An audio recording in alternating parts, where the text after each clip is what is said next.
You're listening to an Airwave Media Podcast. In the year 2001, there was an art exhibition titled Super Flat. Now, the term super flat refers not only to the way the art looks, it all has this very flat, superficial, two-dimensional appearance, which is rooted in Japanese sort of pictorial traditions, the way that things from anime to traditional prints were created with these outlines that make everything sort of look very flat and a rejection of sort of the linear perspective we see in Western art. But super flat was also sort of a commentary on the sort of emptiness of consumer culture. And in some ways, you might argue there is a flattening of society as we have sort of chipped away the boundaries between quote unquote high art, high culture, and pop art, which used to be sort of seen as a lower culture. Now, the artist behind this super flat exhibition, which really took root around the world and became the super flat movement, was an artist who is well known and beloved for his combination of modern and traditional Japanese art making practices. I'm of course talking about Takashi Murakami. I feel like who art ed? We'll try to spice it. Who art ed? Mr. Wood art ed me. Good. Either way, it's ambiguous. It works on so many levels. I know. That's off to a great start. Welcome to Who Arted, where we explore visual arts in an audio medium. I'm your host, Kyle Wood, and joining me today, I have Toki from Japan Explained, the podcast that explains Japanese history and culture, one episode, one event at a time. Thanks for taking the time. You're welcome. Nice to meet you today. Yeah, and I appreciate you joining me all the way from the Netherlands. Crazy time change, 7 or 8 hours difference? I'm glad we were able to coordinate. Yeah, it's 7 hours difference, so it's evening for me here. Awesome. So I thought you would be perfect for this episode because we're looking at a Japanese artist. I've always said Takashi Murakami, but you were telling me it's, let's see if I can get it right this time, Takashi Murakami. Takashi Murakami. Okay, thank you. I feel like I'm getting closer. I'm never going to quite pronounce somebody's name correctly, even if they are like one of the most prominent contemporary artists out there on the scene today. So, to get into a little bit of the background, Murakami, still feel like I didn't quite get that right. But better. Yeah. He was born February 1st, 1962 in Tokyo, Japan. And, early on, he was, from what I understand, quite a fan of manga and, wanted to work in animation. So he attended Tokyo University of the Arts, and he initially intended to study like drafting, become an animator, as I said, but he ended up studying traditional painting style. Can you help me out with this pronunciation? I want to say yes. The traditional style is called Nihonga. Nihonga. Thank you. Nihonga. Nihonga. It literally means Japanese painting. Yeah. And go ahead. Is it okay if I interrupt you? It's started in Japan in the middle of 19th century. The country opened to the world. And before, Japan was a secluded nation, so they didn't have to distinguish what was Japanese from what was from the outside. In the mid-19th century, all of a sudden it became an issue. So they started separating everything. And there was Western painting and Japanese painting to oppose it. And Japanese painting is basically Nihonga. Yeah. And so, Murakami, never going to get, he's studying that Nihonga, the traditional Japanese painting. And that was like a 19th century style and earlier style. And, he was born in 1960s, so quite a bit later. What he was trying to do, I got the sense from all of my reading, was he wanted to sort of combine the traditional Japanese style or elements of the traditional Japanese style, but make it a little bit more modern and embrace a bit of Western influence. And so for for a period early in his career, he actually left Japan and started to take in that style, like the pop art movement that was all over America and Europe in the mid to late 20th century. He really embraced that and brought those elements in. But what I find most interesting is he didn't abandon the traditional style. He just sort of brought it into the more modern era and sort of synthesized or brought together these different techniques and different approaches. Yes, I actually saw the same. And he's criticized in Japan, apparently. I didn't know about that before I started preparing myself for the episode. I feel like anybody who becomes big and popular is going to be criticized. You know what I mean? Yeah, but apparently he's criticized for, I didn't understand the good reason for what he is actually criticized for. It's like he's bringing the low art, like manga, very casual things that people read on everyday basis. And he's trying to make it a high art. And apparently a lot of people didn't like that.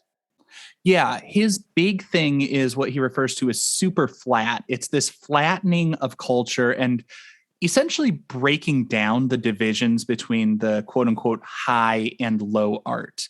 And historically, there has been a very marked difference. There were the sophisticated artists of the gallery world, and then there were, sort of the less respected everyday artists. Think of the difference between, say, Pablo Picasso and your standard Disney animator. Both of them are creating works of art that people are enjoying, but because they're geared towards a different audience, they have a different sort of clout or stature in society. And Murakami, he never going to get that right. I see you laughing at me, but thank you. I appreciate that you're nice about it. He, like a lot of other, we saw this in Western art too, with like Andy Warhol and, Keith Haring and other pop artists. A big idea behind that movement was to recognize that this artwork that's created outside of the gallery context, it matters. People connect to it, and it says something about our everyday lives, and that's worth examining and elevating. And Murakami has done this in a really interesting way. Yeah, I would totally agree here with you. It's really interesting because I'm not a big fan personally of classical art, because you need a lot of background knowledge to understand what the artists are painting, which period it is, which style, and a lot of this background information that a regular person doesn't have.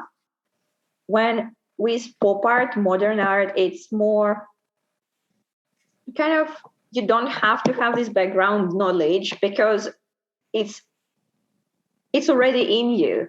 You already know all these like pop culture characters, for example, or you live in the same time period, basically. So you have the same values as the artist. And I find it more interesting this way. I can really relate to this art. Yeah. I think that's why it is such a popular movement, is because it is something that you have this instant connection to.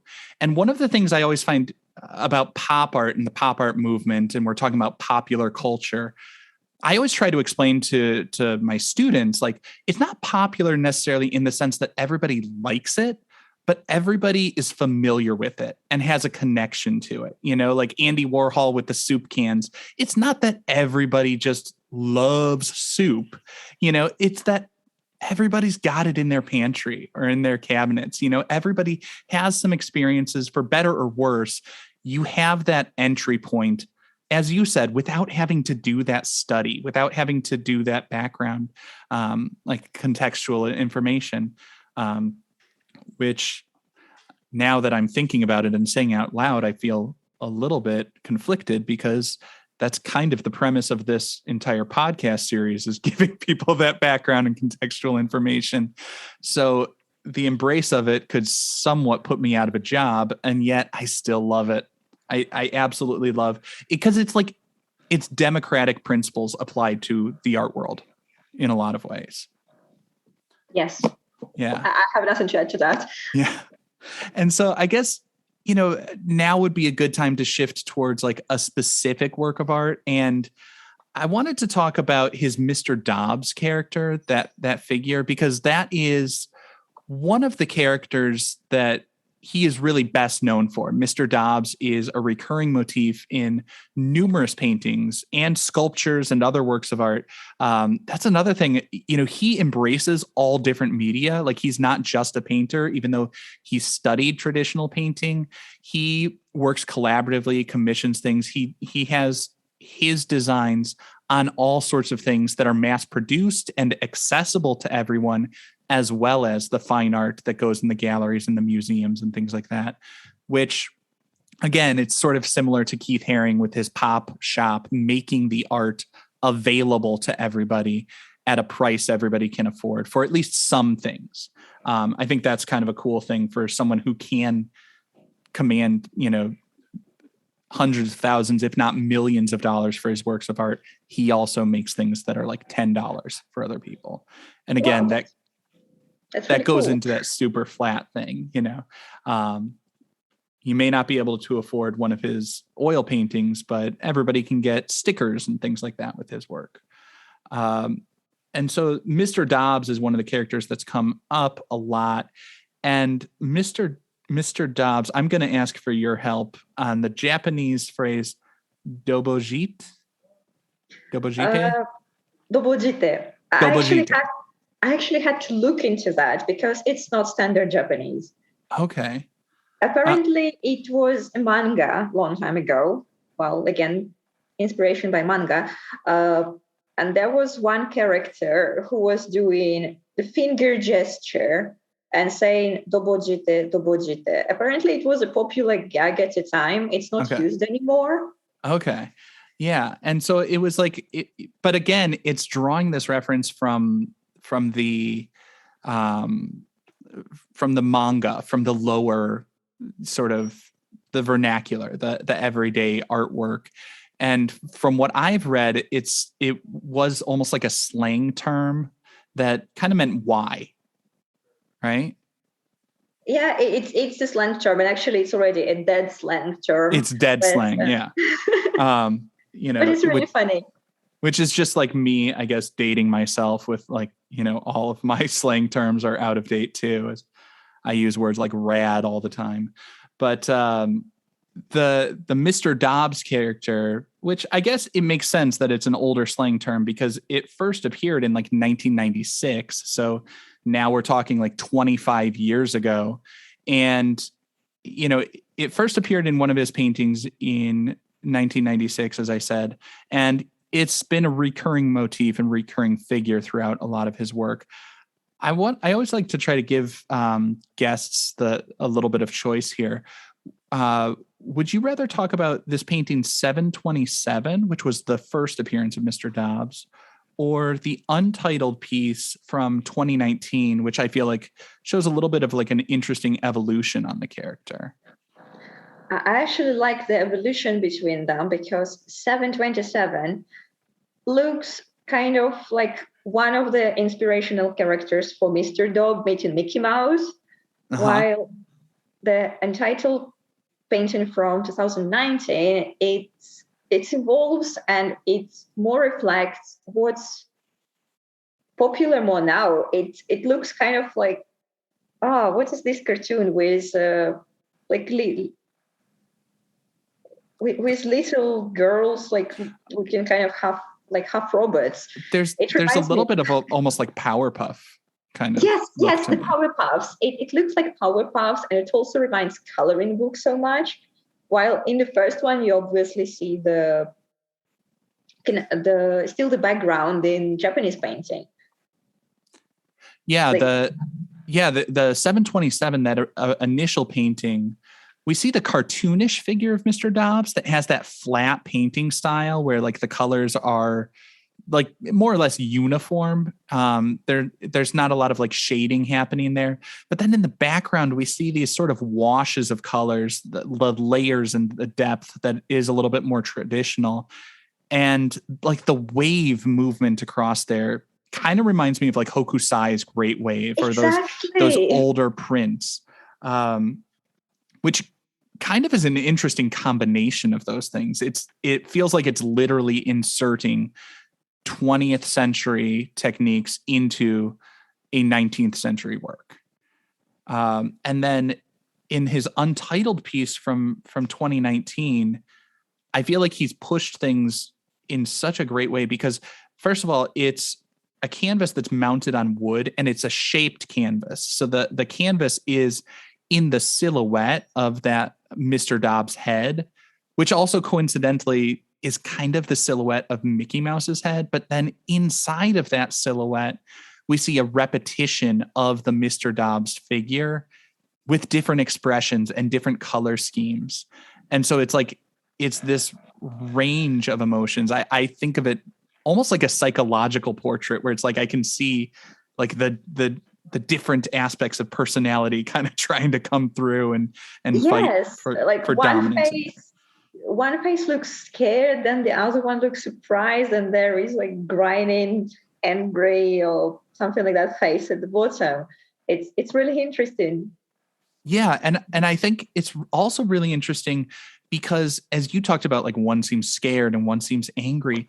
The colors that he's using all seem so bright and fun. They're practically like fluorescent colors in a lot of these things. Like it's got like sharp pointy teeth, but they're like a bright rainbow of like just super saturated colors, which you tend to associate more with like fun, cartoony, lighthearted stuff.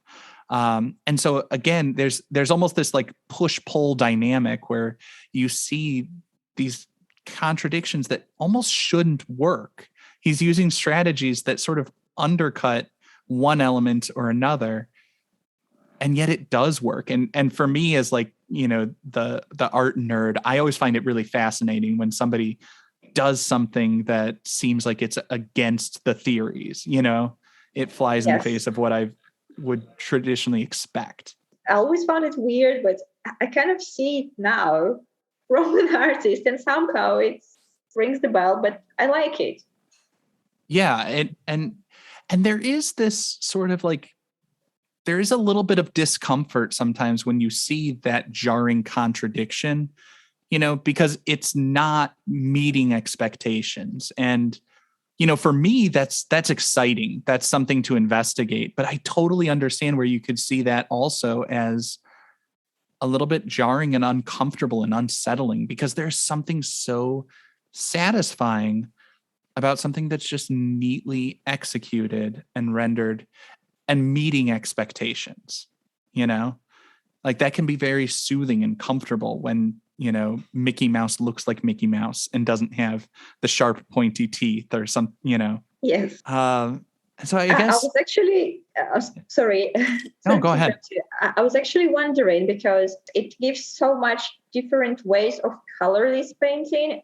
Does he make different variants of it, of the same one, or it's always like one painting is defined and that's it, then let's go to the next one?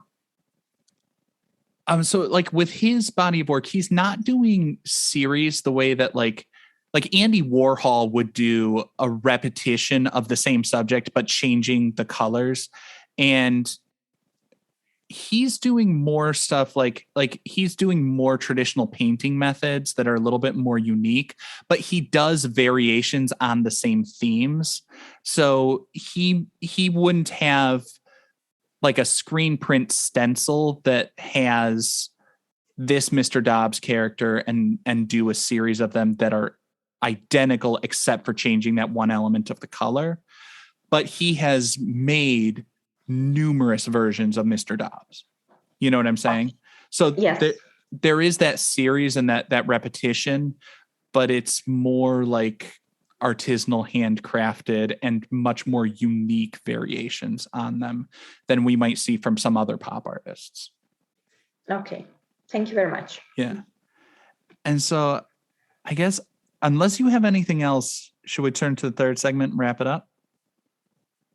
I wanted to add one point about Mr. Dobb as a character. Yeah. Because one of the inspiration for it is again coming from manga. Actually, a lot of inspiration for him coming from manga, games, and stuff. Like people see Sonic there, but one biggest one that people in at least in Japanese media, what I found is a yokai, a Japanese monster from very famous anime by Mizuki Shigeru. And in anime, it's a character called Tantanbo. It's a giant ball with teeth and hair on his head. And I found an interesting connection between Mr. Dob and Japanese yokai, because in the Western world, we tend to find monsters only evil. Yeah. When in Japan, monsters are very human-like. So from old times, from like 17th century, people were using monsters to show people. If they found something in society that they want to emphasize, like, look, this is weird, it was very interesting to use monsters instead of people to tell the story. And I find Mr. Dob is doing kind of the same. It's this Japanese not bad, not good monster that is now representing people and showing us what we are wrong and what should we look into nowadays. Why we are treating art differently, for example. Oh, that's fantastic. That is such a great connection and so much more depth than I had, even when I was like researching this, because I'm drawing connections to like, I see the connection to Hokusai, and I'm going to be honest, my experience with like manga and anime is basically limited to, Miyazaki. I've seen like a few of his stuff, but I know there's so much more out there. And,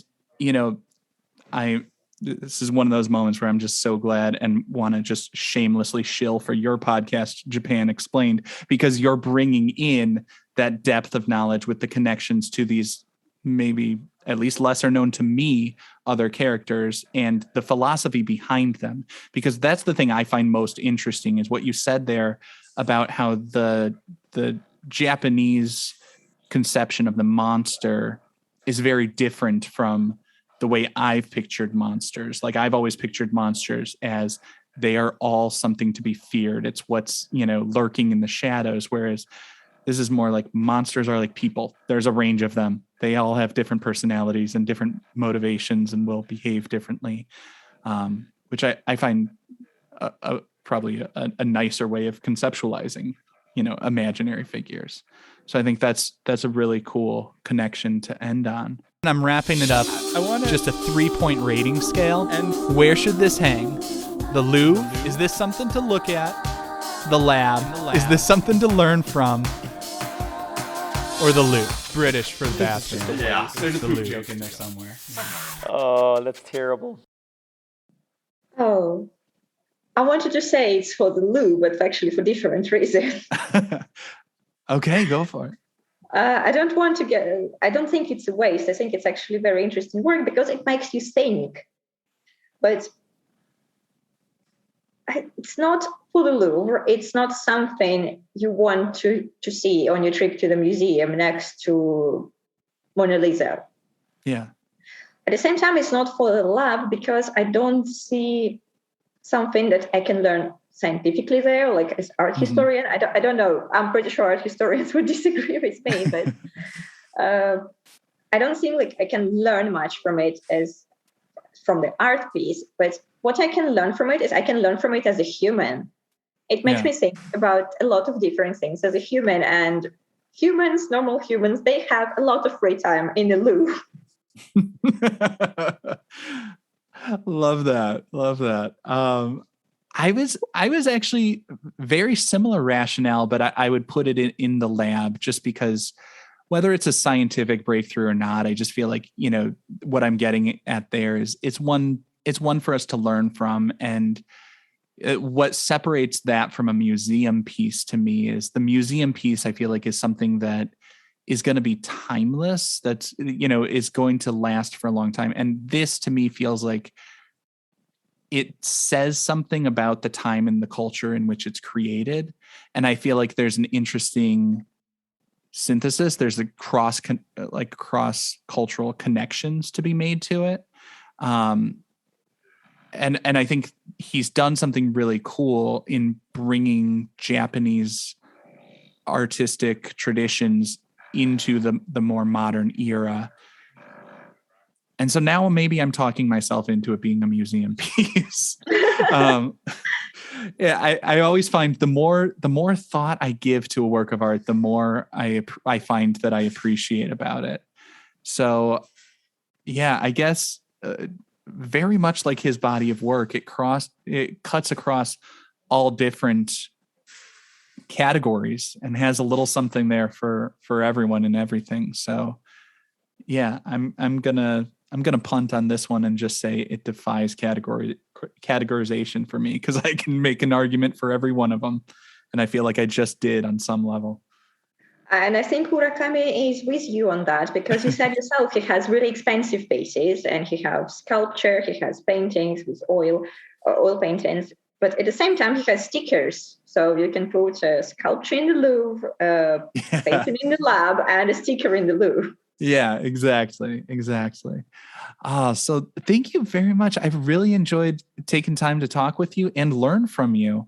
Once again, my guest Toki joined me from the Netherlands, and host of Japan Explained, a podcast available wherever you're listening. So thank you very much.